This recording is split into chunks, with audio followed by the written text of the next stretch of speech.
Hello everyone, আশা করছি তোমরা সবাই খুব ভালো আছো, সুস্থ আছো। আমরাও খুব ভালো আছি। তোমরা হয়তো টাইটেল বা থাম্বনেল দেখে বুঝতেই পারছো যে আজকে আমি কি বিষয়ে কথা বলতে চলেছি। হ্যাঁ, আমার আগের সপ্তাহে আমি একটা ভিডিও আপলোড করেছিলাম। তখন তোমাদের মধ্যে একজন, প্রিয়াঙ্কা দাস সম্ভবত, তুমি আমাকে কমেন্ট করেছো যে তুমি পিসিওডি নিয়ে সাফার করছো এবং বেশ অনেক বছরই হয়ে গেল। তো প্রিয়াঙ্কা, আমি তোমাকে একটাই কথা বলবো যে তুমি ডাক্তার দেখাও, ডাক্তার যেভাবে বলছে সেভাবেই চলো, তাহলে তুমি তাড়াতাড়ি এটা রিকভার করতে পারবে।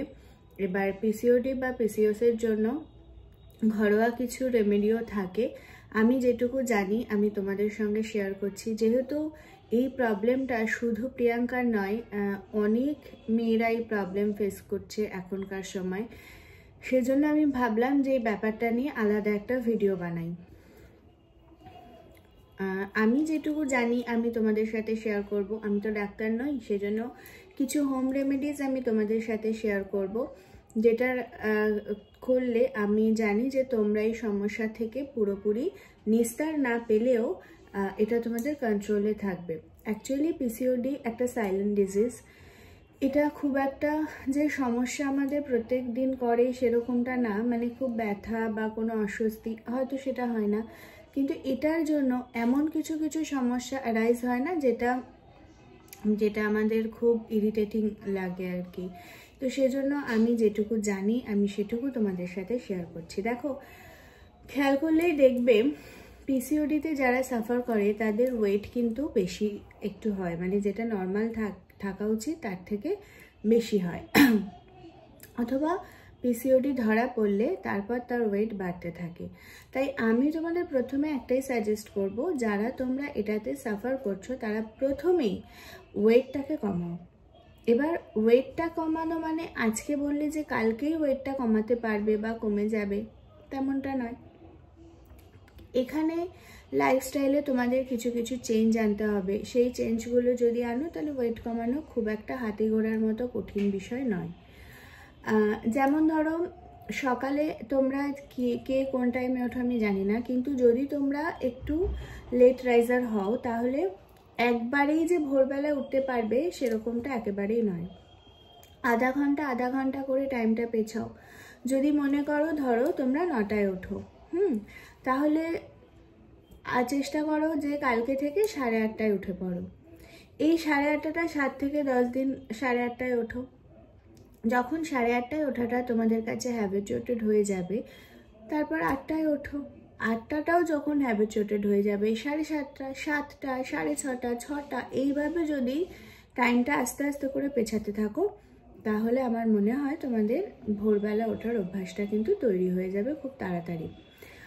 আর একটা কথা এখানে বলতে হবে, ভোরবেলা উঠতে গেলে কিন্তু তাড়াতাড়ি শুতেও হবে। এমন না যে রাত 1টা, 2টো, 2:30টার সময় ঘুমাচ্ছ আর এদিকে তুমি ভোরবেলায় 6টায় উঠে পড়ছো, তাহলে কিন্তু শরীরের হিতে বিপরীত হবে। কারণ ঘুম, 7 থেকে 8 ঘন্টা ঘুম আমাদের শরীরের জন্য ভীষণভাবে দরকার। সেটা যদি ঠিকঠাক মতন হয় না, তাহলে অনেক সমস্যা কিন্তু ঠিক হয়ে যায়। কিন্তু সেটা যদি ঠিক মতো না হয় তাহলে হিতে বিপরীত হয়, প্রবলেম আরও বাড়ে, কমে না। সেজন্য তাড়াতাড়ি ওঠার জন্য সবার প্রথম যেটা করতে হবে, তাড়াতাড়ি শুয়ে পড়তে হবে। তাড়াতাড়ি শুয়ে পড়ো এবং তাড়াতাড়ি ওঠো। ওঠার পর হালকা একটু মর্নিং ওয়াক করো, বেশি না, 20 মিনিট থেকে আধা ঘন্টা তোমরা করো। আর সেটা হয়ে গেলে একদিন জিরে জল খাও, একদিন মেথির জল খাও, একদিন গ্রিন টি খাও। আমি বলছি না, যে কোনো একটা তোমরা ডেইলি করো একভাবে খাওয়ার বিষয়।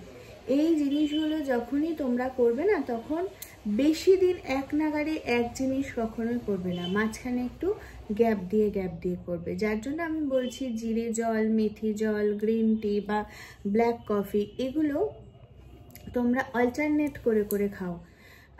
অ্যাপেল সাইডার ভিনিগারটা খেতে পারো, কিন্তু অ্যাপেল সাইডার ভিনিগার অনেকেই বলে যে খালি পেটে খাওয়াটা ভালো না। সেজন্য আমি বলবো যে সকালে খালি পেটে খেও না, বিকেলবেলাটা খেতেই পারো, বা বিকেলে ধরো লাঞ্চের পর একটা টাইম গ্যাপ দিলে তারপর অ্যাপেল সাইডার ভিনিগারটা খেলে। অ্যাপেল সাইডার ভিনিগার কিন্তু আমাদের শরীরের জন্য প্রচণ্ড ভালো একটা খাদ্য, সেটা তোমরা খেতেই পারো। তারপর সকালবেলা একদিন ওটস খেলে, ডালিয়া খেলে, বা ধরো ব্রেড খেলে, যে ব্রাউন ব্রেডগুলো থাকে, রুটি খেলে, এগুলো করতেই পারো। সঙ্গে যদি টক দইটা মাঝে মাঝে খেতে পারো খুবই ভালো, লাঞ্চের পর হোক, ব্রেকফাস্টের পর হোক টক দইটা খাও, ওটাও পিসিওডির জন্য খুবই ভালো। তারপর আর একটু জাঙ্ক ফুড, ফাস্ট ফুড, এগুলো যতটা পারো অ্যাভয়েড করো। দেখো, আমি জানি যে তোমাদের বয়স এখন খুব বেশি নয়, বা আমার বয়সও এখন, আমি যদি সব খাওয়া বন্ধ করে মানে ছেড়ে দিই, সেটা তো ভালো আমার জন্য নয়, আমার ভালো লাগবে না, সেম অ্যাজ তোমাদেরও সেরকমই হবে। তো সেজন্য বলছি যে একেবারে ফাস্ট ফুড, জাঙ্ক ফুড খাবে না সেটা না, কিন্তু যতটা পারো কমিয়ে দাও। মাসে একদিন খাও, কি প্রথমে হয়তো সপ্তাহে একদিন খেলে, তারপরে মাসে 2 দিন খাও, তারপরে 1-2 দিন করো, এরকম। সঙ্গে জলটা অনেকটা পরিমাণে খাও, আর হালকা কিছু যোগা করো, তার মধ্যে প্রাণায়ামটা খুবই ভালো, সেটা করো। তো এরকম ছোট ছোট বিষয় যদি জীবনের পরিবর্তন আনো, তাহলে কিন্তু পিসিওডি পুরোপুরি কন্ট্রোলেই থাকে, এমন নয় যে সেটা খুব বেশি সমস্যা তৈরি করে।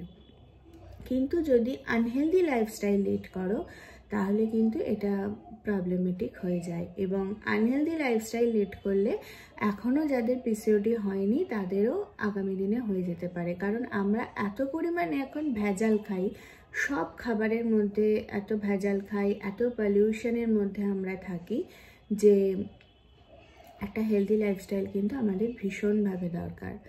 আর চেষ্টা করো যে সকালের যে আলোটা থাকে, সানলাইটটা থাকে, ওটা গায়ে যতটা লাগাতে পারবে ততই ভালো। দেখো, আমিও অনেক লেট করে ঘুম থেকে উঠি, কারণ হচ্ছে আমার ঘুমোতেও অনেক লেট হয়, আমি 2টোর আগে তো ঘুমোতেই পারি না, যার জন্য আমার ঘুম থেকে উঠতেও বেলা হয়ে যায়। এবার ঘুমটাও কিন্তু আমাদের খুব দরকার, 7 থেকে 8 ঘন্টা যদি না ঘুমো, তাহলে এটা আস্তে আস্তে আস্তে আস্তে ব্রেনের ক্ষতি করে, তারপর হার্টের ক্ষতি করে, শরীরে নানান সমস্যা অ্যারাইজ হয়। আর ভাতটা চেষ্টা করো একবেলা খাওয়ার, এবং পরিমাণে মাছ খাও, ডাল খাও, সবজি খাও, সেগুলো বেশি খাও, আর ভাতটা একটু কম খাও। 1 কাপ বা ছোটো 1 বাটি, ওরকম বলছি না, কিন্তু একটু, মানে যতটা খাও তার চেয়ে একটু কম রাখার চেষ্টা করো। এরকম ছোট ছোট চেঞ্জেসগুলো যদি আনো, আর সবার বড় কথা হচ্ছে ওয়েটটা যদি তোমার যতটা রাখা দরকার সেরকম রাখতে পারো, তাহলে পিসিওডি তোমাদের জন্য কোনো রকম টেনশন দেবে না। আর অনেকেই বলে যে পিসিওডি থাকলে কনসিভ করার ক্ষেত্রেও নানান সমস্যা আসে, কিন্তু তেমনটা কিন্তু পুরোপুরি সত্যি নয়। এখন মেডিকেল সায়েন্স অনেক উন্নত হয়েছে, মানে ধরো অনেক মেয়েই এখন পিসিওডি এবং থাইরয়েড নিয়ে সাফার করে, কিন্তু তাদের মা হতে কোনো প্রবলেম হয় না। তো যদি তোমরা সঠিক ট্রিটমেন্টে থাকো, ওয়েটটা নিজের কন্ট্রোলে রাখো, এবং একটু হেলদি লাইফস্টাইল লিড করো, তাহলে তোমাদের কোনো প্রবলেমই হবে না।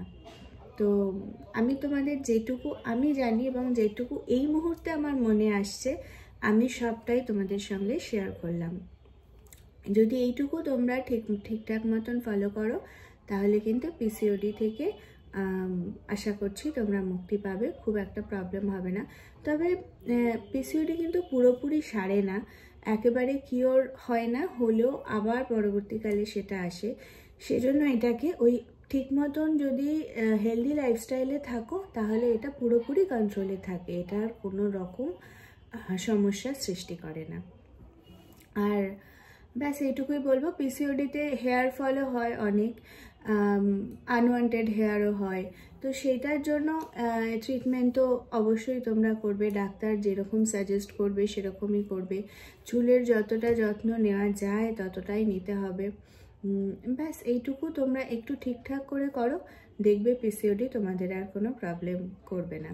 তাই বলবো, এটাকে নিয়ে অযথা টেনশন করবে না। যে আমাকে কমেন্ট করেছো আমি তাকেও বলছি যে একদম বেশি চিন্তা করো না, ভালো থাকো, সুস্থ থাকো এবং সবসময় মনের মধ্যে আনন্দ রাখো, হাসি খুশিভাবে থাকো। আমাদের মুখের হাসিটা না আমাদের ব্রেনে সংকেত পাঠায় যে আমরা ঠিক আছি, আর তখন ব্রেনটাও ভালো থাকে। তো সুতরাং চেষ্টা করবে সবসময় মুখের মধ্যে হাসি রাখার এবং পজিটিভ থাকার। তুমি যত পজিটিভ থাকবে তার এফেক্ট তোমার শরীরেই পড়বে। তো চলো এবার তোমরা কি কি হোম রেমেডিস ট্রাই করো সেটাও আমাকে জানাবে। তবে আমি বলবো একবার অবশ্যই করে, অবশ্যই, আই রিপিট, অবশ্যই ডাক্তার কিন্তু দেখাবে। শুধু হোম রেমেডিস নিয়ে থাকলে কিন্তু সবসময় যে ব্যাপারটা ঠিক হবে সেরকম না। একটু ডাক্তার দেখিয়ে ব্যাপারটা একটু কমিয়ে ঠিক রেখে তারপরে হোম রেমেডিগুলো ট্রাই করো। এতে হোমিওপ্যাথি ওষুধও অনেক ভালো কাজ দেয়। তোমরা যাদের, অনেকে বলে হোমিওপ্যাথি শ্যুট করে না তাদের, তারা তো এটা করতে পারবে না, তারা অ্যালোপ্যাথি করো বা হোম রেমেডিসগুলো করো। কিন্তু যাদের হোমিওপ্যাথিতে ভালো কাজ দেয়, শ্যুট করে, তারা হোমিওপ্যাথিও ট্রাই করতে পারো। ব্যাস এইটুকুই আমার বলার ছিল।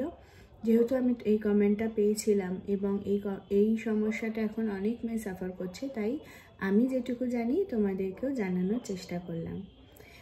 আশা করছি আরও আগামী দিনে আমি যেটুকু এরকম বিষয়গুলো নিয়ে হোম রেমেডিস কিছু জানবো সেগুলো আবারও তোমাদের সাথে আমি শেয়ার করতে পারবো, এবং তোমাদের একজনেরও যদি তাতে কোনো রকম কোনো হেল্প হয় আমার খুব ভালো লাগবে। তাহলে আজকের ভিডিওটা আমি এখানেই শেষ করছি। তোমরা সবাই খুব ভালো থেকো, সুস্থ থেকো। আর ভিডিওটা যদি এতটুকু ভালো লাগে এবং তোমাদের যদি সামান্যটুকু উপকারে আসে তাহলে প্লিজ লাইক করো, শেয়ার করো, কমেন্টস করো এবং সাবস্ক্রাইব করতে ভুলো না।